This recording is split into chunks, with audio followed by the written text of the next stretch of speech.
Salut à tous, c'est Renault pour un nouveau Rétro Gaming à Papa, spécial Street Fighter 2 The World Warrior, sorti en 91 sur arcade et septembre 92 chez nous pour cette première conversion sur Super Nintendo. Voilà, c'est là qu'on va découvrir, parce que moi j'avais eu le jeu en bundle avec la console à l'époque. J'ai donc découvert la 16 bits un petit peu grâce à ce fabuleux jeu de combat. Voilà les petits amis. Et puis bon, il faut rappeler aussi que vient de sortir, je vais baisser un petit peu le son, vient de sortir le Street Fighter V, qui d'après ce que j'ai lu, est pas super génial. Voilà. Donc moi je me permettrai pas de juger le jeu parce que je peux pas l'avoir, je peux pas l'acheter parce que j'ai pas de PS4, moi j'ai une Xbox One. Bon, le jeu m'intéressait pas plus que ça, donc c'est pas très grave, mais d'après ce que j'ai lu, ouais, c'est pas exceptionnel. Donc pour ces 25 ans, eh bien moi j'ai décidé de vous reparler un petit peu du tout début de Street Fighter 2, voilà. Mais bon, sur Super Nintendo. Il faut quand même signaler que le concepteur de ce jeu, le concepteur japonais Yoshiki Okamoto, voilà, a fait du bon boulot, puisque faut rappeler que lui et son équipe s'étaient bien fait la main déjà sur un jeu que vous connaissez 2 ans auparavant, qui est Final Fight, voilà, un excellent beat'em all en coopération, voilà, qui avait été créé un petit peu pour concurrencer Double Dragon de Technos, qui faisait référence à la matière à la fin des années 80 en arcade. Voilà. Donc Street Fighter 2 a grandement bénéficié du travail et du succès de Final Fight, et surtout il a été beaucoup influencé. Voilà. Je pense surtout à ce fameux stage bonus que tout le monde connaît, où on doit détruire la voiture. Bon. Mais la première fois qu'on voit ce stage bonus, c'est dans Final Fight. Voilà. Ils l'ont repris, ils l'ont remis au goût du jour. 2 ans après, dans Street Fighter 2, c'était une bonne idée. Voilà, donc il s'est bien fait la main sur ce moteur de jeu sur Final Fight. Voilà, donc ça c'était pour la petite anecdote. Voilà, donc moi j'avais eu le jeu donc avec la console en 92 ou 93, je sais plus. Et donc j'y avais joué pendant des semaines. Donc autant vous dire que voilà, sortir sa console avec une cartouche pareille, voilà, à la sortie. Vraiment, ils ont dû vendre des machines. Ça a bien dû aider. Bon, voilà, on va se faire une petite partie tout de suite. Voilà, donc dans les options, il n'y a pas grand-chose à dire. On pourra régler sa difficulté de 0 à 7. On va se mettre sur 5, ça ira très bien. On peut ajuster le time limit. Voilà, on pouvait, pour les dingos, bien régler ses touches, puisqu'on avait 2 coups de poing différents, 2 coups de pied différents. On pouvait servir des gâchettes, et puis après, bien sûr, avec le curseur, avec des quarts de tour, des demi-tours, etc., et des combinaisons de boutons, on pouvait faire des super coups. Voilà, on pouvait régler le son stéréo, monaural, et puis bien sûr, comme d'habitude, le classique, j'ai envie de dire, voilà, écouter ces musiques et les sons. Voilà, et puis bien sûr, on pouvait jouer à 2. Et ça, c'était génial. C'était la grosse classe. C'est ce qui a fait un peu la notoriété du jeu dès le départ. Ouais. Le versus Battle, on peut choisir, faire des petits tournois, choisir ses persos et ses arènes. Allez, on commence tout de suite. Voilà la petite carte avec les 8 premiers combattants. Bien sûr, moi je me battais avec Ryu, c'est mon préféré. Et puis on voyait la petite carte du monde avec les petits drapeaux. Voilà, on va commencer avec Ryu, le japonais qui se déplace chez Dhalsim. Alors Dhalsim, un des personnages un petit peu zarbi du jeu, j'ai envie de dire, avec Blanca. Voilà, un petit peu zarbi, donc lui c'est l'hindou dans son palais. Voilà, adepte du yoga, la spiritualité. Et puis comme vous le remarquez, il est très très souple. Donc ça lui permet de frapper très très loin, d'allonger ses bras squelettiques, ses membres squelettiques. Il met quand même des coups de tête, cochon. Allez, un petit Hadoken. Voilà, les prises de Ryu bien connues, le Hadoken, donc quart de tour avec le punch. Vous pouvez le faire plus rapide avec la gâchette.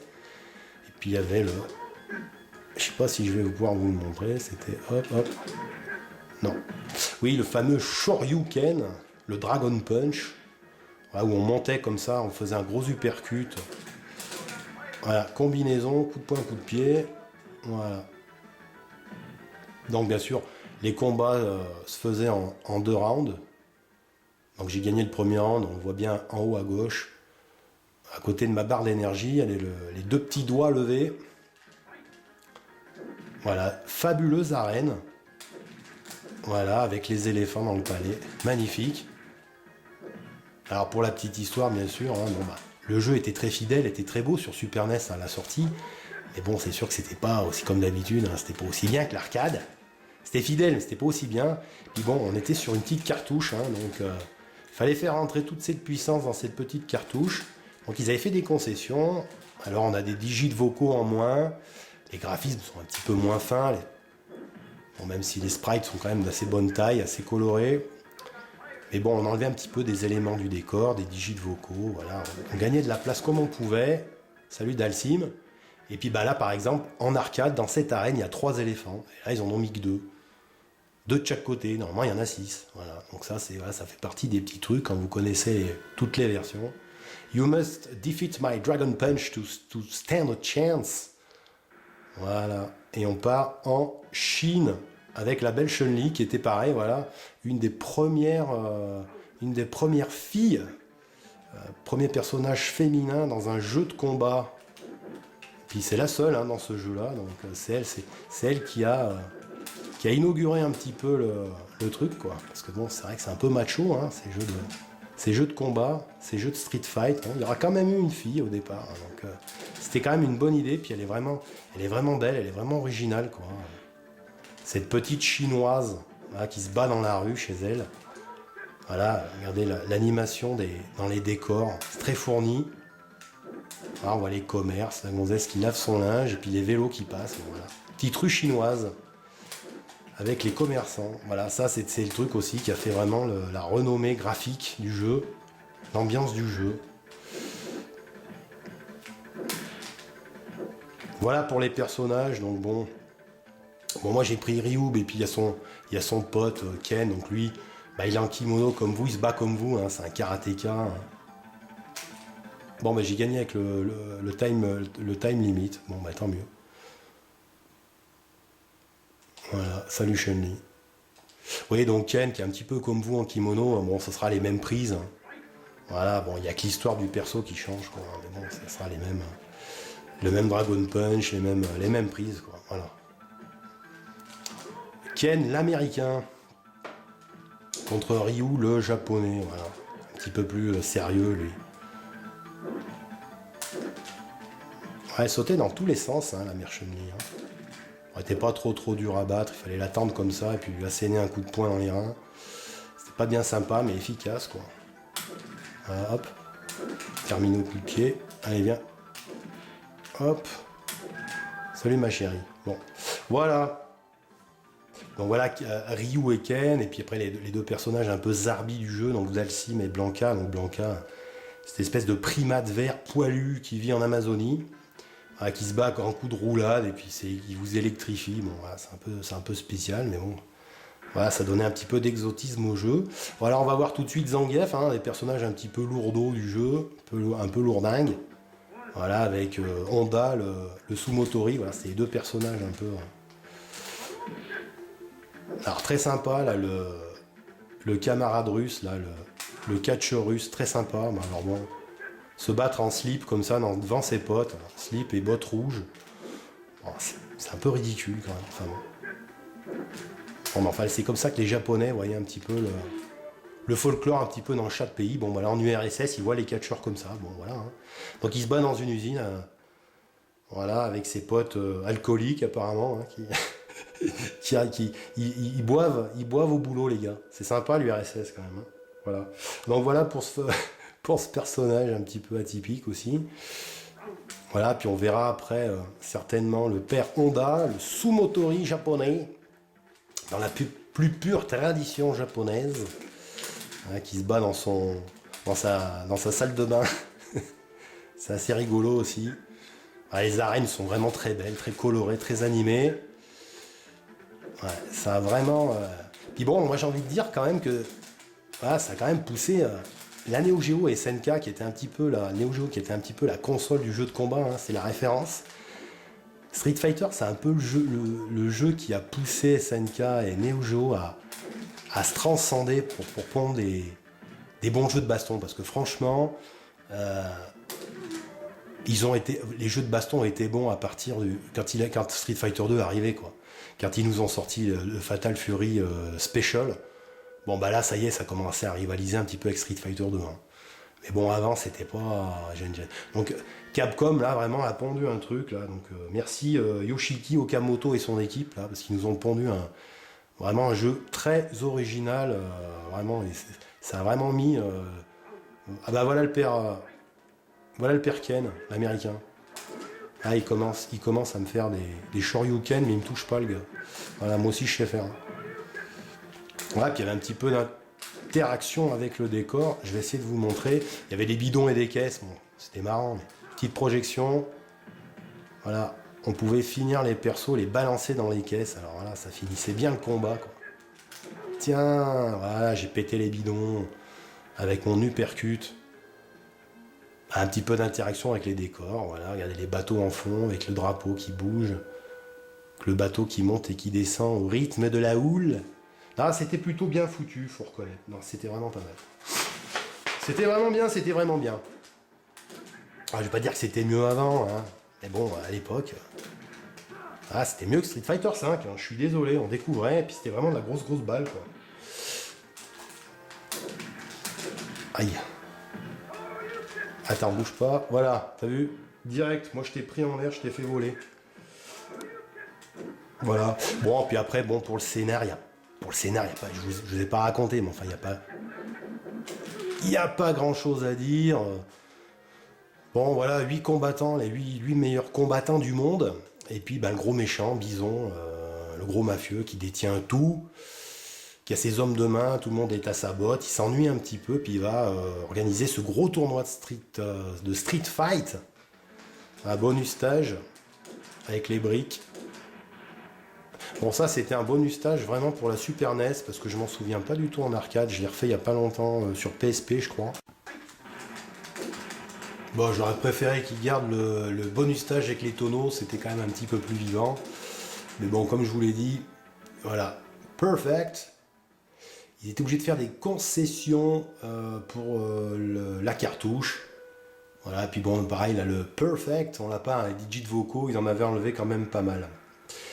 Voilà, nous voilà au Japon pour se battre dans la salle de bain de Monsieur Honda le Sumotori. Donc je vais en profiter pour parler un petit peu du créateur Yoshiki Okamoto. Voilà, donc il commence sa vie professionnelle dans le jeu vidéo en 81, voilà, où il rentre chez Konami comme illustrateur, voilà, où on lui demandera de créer des posters pour des illustrations posters pour des jeux vidéo Konami. Voilà, donc c'est assez marrant quand même. Il commence pas tout de suite à la créa de jeux vidéo, hein, il fait des posters, donc c'est assez marrant. Je vais essayer de battre Honda. Je sais pas si je vais y arriver. Il tient bien. Et voilà. Voilà pour le Sumotori qui vole. Je fais un petit Hadoken. Excusez-moi, donc je disais quoi? Oui, donc il rentre chez Konami donc, pour faire des posters de jeux vidéo, donc c'est assez marrant. Et puis après il va faire un peu sa star parce que il va refuser de réaliser un petit jeu de voiture. Bon, ça l'intéresse pas trop, il regarde le jeu, le scénar et tout ça. Ça le tente pas trop, et puis bon, bah, il fait son petit bonhomme de chemin, puis dans son coin, il va penser à un jeu. Il va développer un jeu qui sortira. Ça sera Time Pilot. Un petit shoot'em up bien rigolo, en 82. Et puis bah, il va se faire remarquer avec ce petit shoot'em up, quoi. Donc bah, très très vite, il va se faire repérer pour son talent. Et puis bah, il va rentrer chez Capcom, la petite maison modeste Capcom. Voilà, il va rentrer en 83 et puis bah, très très vite il va réaliser des jeux hein, comme 1942. Hein. Je présente pas hein, le super shoot. Bon, il m'a toujours fait rêver avec mon frangin. Nous on l'avait sur Amstrad, je crois, l'adaptation à l'époque. 1942, le petit shoot qui se passe pendant la guerre du Pacifique. Vraiment sympa ce petit shoot. Et puis bah, c'est à partir de là qu'il deviendra un grand concepteur, superviseur et producteur de grands titres arcade et consoles pour Capcom. Voilà. Puis pour les titres les plus connus, on va citer Girus en 83, donc il était encore chez Konami, c'était un shoot. 1942, et puis Higemaru. Il est super sympa, Higemaru. J'y joue souvent, c'est un espèce de petit Bomberman avec des pirates et des tonneaux. Voilà, donc c'est assez sympa. Pour un 83, le jeu est assez bien torché, je trouve. Voilà. Ensuite, 85, Gunsmoke. Donc, je ne le présente pas, hein, le shoot vu de dessus façon western. Ensuite, 86, encore un shoot Sidearms. 1943, Kai et Forgotten Worlds en 88. Donc vous voyez que des titres connus, hein, vraiment des titres qui ont vraiment marché très vite en arcade, qu'on connaît tous. Surtout Forgotten Worlds, pareil, moi j'y ai joué au début sur Amstrad en 88. Il y avait beaucoup d'adaptations et c'était marrant parce que les personnages volaient, c'était un shoot avec deux bonhommes qui volaient et on pouvait tirer, on avait des guns et on pouvait tirer en 360 degrés. C'était assez original. C'est un principe qu'on retrouvera dans un autre shoot que j'aime beaucoup qui est sorti en 94 en arcade. C'était comment c'était déjà Echo Fighter, voilà, Echo Fighter 94. Alors là, le jeu est très très fluide, très beau. Pareil, voilà, on a une espèce de module devant le vaisseau et puis on peut tirer comme ça à 360 degrés. Le jeu était très beau, ça faisait penser un petit peu au monde de Jules Verne avec des mécanismes, on a des mondes sous-marins, c'est assez atypique, c'est vraiment très joli, je vous le conseille.